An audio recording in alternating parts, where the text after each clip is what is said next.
guardian ad litem appointed to your case if your divorce involves custody and/or placement, or if you're already divorced or going through a paternity case and have a custody or placement dispute. A guardian ad litem is a licensed attorney who's appointed by a judge to do an investigation in your case. The investigation will include, but is not limited to, meeting with both parents, meeting with the child or children, talking with teachers, social workers, therapists, medical providers, and other family members, and obtaining records from a variety of sources such as schools and therapists and doctors. Eventually, after a number of months, if the guardian ad litem has done a thorough investigation, the guardian ad litem will make a recommendation to both the parties, their attorneys, and the judge. Now, the parties are always free to agree and come to a settlement, and that should always be the goal, outside of the judge having to make a decision. Once there's a guardian ad litem appointed, if that happens, the guardian ad litem will have to sign off and approve that agreement between the parents. But assuming there's no agreement, the guardian ad litem will make a recommendation to the judge, and the judge is going to weigh that recommendation very heavily. All right. The guardian ad litem is not a decider, does not have power to make court orders in your case.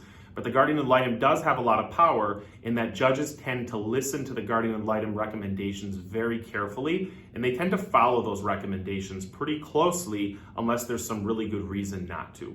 So it's a good idea to be upfront and honest with your guardian ad litem, discuss any weaknesses or strengths that you think you have with your case, so that the guardian ad litem knows that you're giving an honest, open opinion as to what's going on in your family dynamic, and that the guardian ad litem can make a recommendation that is actually in line with your child or children's best interests. If the guardian ad litem doesn't get full information, the guardian ad litem can't make a good recommendation.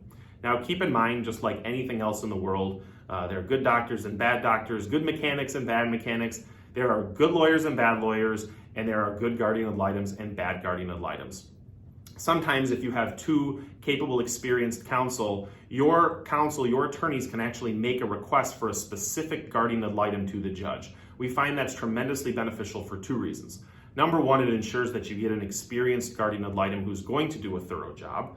But number two, it also allows your attorney to have confidence when they tell you that the guardian ad litem's recommendation is actually a good one, that it was based on a thorough investigation. Because whereas if we don't know the guardian ad litem, if your attorney has never seen or met this guardian ad litem before, we don't necessarily know how they're going through the process of making a recommendation.